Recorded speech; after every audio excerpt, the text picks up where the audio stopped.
Nizat bəy, havalar soyuyub. Bu havalarda hara getməyi məsləhət görürsüz? Əslində cəmiyyət elə fikirləşir ki, ancaq yayda gəzmək lazımdır. Amma əslində səyahətin elə ən gözəl dövrü elə indi başlayır.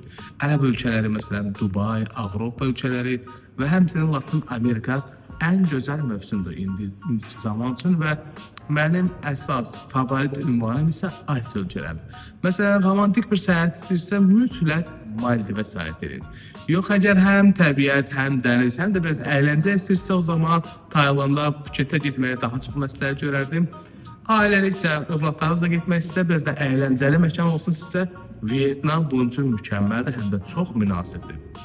Əldə olaraq isə Bali təbiət olaraq möhtəşəmdir, ona görə Balini mütləq vurğulayıram oradan və bilirsiniz ki, vizasız rejimdir. Bunun üçün də Çin həm şəhər olaraq, həm tarix olaraq, həm də texnologiya olaraq mükəmməl seçimdir. Ona görə də dəqiq qərar verin və tələsin və bu barədə sizə nə lazımsa mən canla başla kömək eləməyə həmişə hazıram.